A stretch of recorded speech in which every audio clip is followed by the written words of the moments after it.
Last weekend's game at New Haven was kind of what we expected. We expected a tough game, a great atmosphere, being homecoming weekend down there. And we knew it was going to come down to making plays in the fourth quarter. I thought we got off to a really good start, got a stop, scored first. And they're a good football team. They've got a really good roster, a good coaching staff. And it was a tight ball game, all the way down to the wire. Going into halftime with a lead, we felt pretty strong about what we needed to do in the second half, some adjustments that we needed to make. I thought our guys played extremely hard. We executed very well for the most part. Defensively, we had a couple breakdowns that led to some big plays, and I think that really the story of the day was 3 big plays that we gave up. But we created 3 turnovers, 2 interceptions, one by Nick Bana and one by Malik Wiggins, and a big forced fumble recovery from Nicolau Corey. So, those were encouraging to kind of create the short field for our offense. It's something that we've tried to create a point of emphasis defensively. We haven't done a great job of creating those turnovers, and against a really good, efficient quarterback, that was really, really pleasing to see. Obviously, at the end, we had the ball, with time on the clock, with a chance to win the game, and they made the play, and that's a hats off to them. I'm sure, there's some things that we could have done differently and to not be in that situation at the end of the game. But, I think for us it was a situation where, we've been on both sides of that, especially against New Haven. So, it's a learning experience for our team, and hopefully we kind of use that moving forward. A big piece of the puzzle for us defensively these last couple weeks has been just the growth piece. We have some young guys playing, some inexperienced guys playing, for the first time, and for us it's just trying to find a level of consistency in our execution. We have guys that can make plays and can make big plays. It's more about us doing it consistently and understanding that everything we do is important. Every technique that we have, every rep we take is important. It means something to our overall success. So I think you're seeing us mature, and hopefully we continue to do that because we have a lot of room for improvement. And I think the thing that I've been most pleased about those guys on that side of the ball is that they just keep coming to work every day. I don't think that they've never been happy with any single performance, and they know that there's a lot of room for improvement, and that's what they go out there to do every day. And Nick Bana has been a really steady contributor to our defense for the last 3 years. I think a credit to him in terms of those tackles. At the safety position, you don't always like your safeties leading your team in tackles. But with Nick, half of his tackles are effort plays where he's in full pursuit from across the field, and he's fast and he gets there with a purpose. So he does a great job of just leading by example on the field. You can watch the way he plays football. He plays the game the right way. And I think people feed off of that. I think guys see that and they find ways to incorporate, his game into their own game. And he sets a really good pace for the rest of our defense. And then obviously, to be able to create a turnover and get an interception, it was a diving, a really great play on the ball. And I think, Nick will credit that to some of the underneath drops that were in the window that created a bad throw, and he was there to make a play on it. So he's just been a really steady contributor.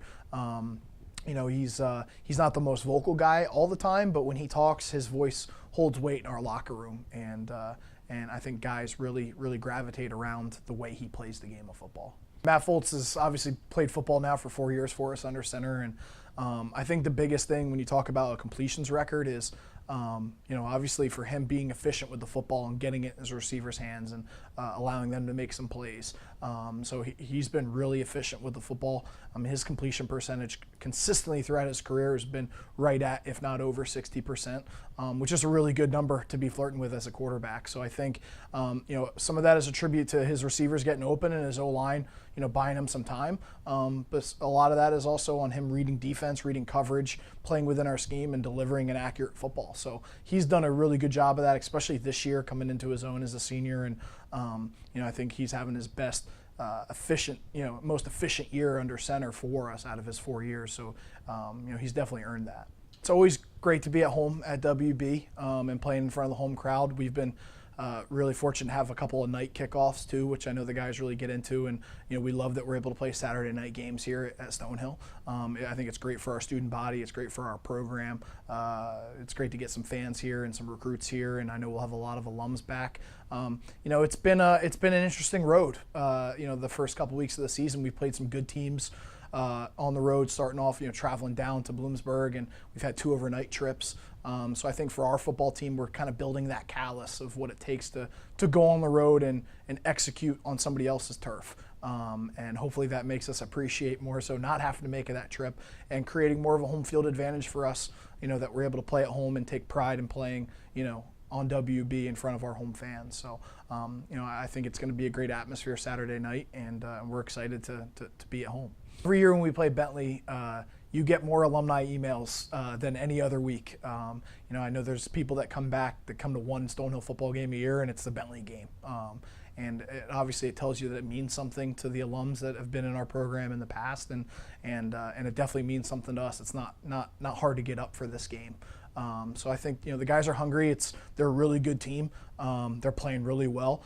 They're talented. They're young too in some areas, but they're very opportunistic, and they're making a lot of plays on the football, in their defense. So I think it's a situation for us where it's not only is it just Stonehill Bentley, it's Stonehill Bentley at the top of the league, and a chance for us to really set the standard for the rest of the season.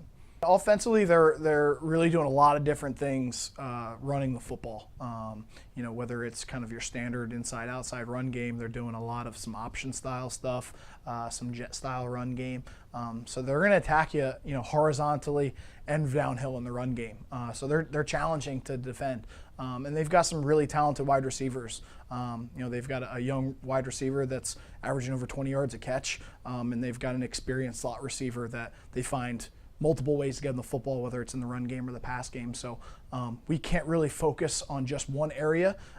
We have to be able to defend them all the way out in the perimeter and in between the hashes just as well. So it's going to be a tough defend for us. Focus for us, against their defense. Obviously, being able to run the football every week is huge, but against a team that creates so many turnovers and interceptions, not having to pass it all the time. I think when they play with the lead, it kind of plays into their hands because they can roll some different coverages at you and kind of disguise some things from your quarterback and force you into some mistakes. So I think us controlling the tempo offensively will be huge, and able to dictate, when we want to throw the ball and not so much the other way around. Our keys to success on Saturday versus Bentley, definitely defensively, we have to stop the run. We have to limit the big play within the run game. Offensively, establishing a run game, creating third and manageables, which we've done a pretty good job of, this season. And then special teams-wise is creating the big play, the spark play. We haven't had that the last couple weeks. When we do, we're typically very successful as a team, so our guys really need to attack that phase of the game.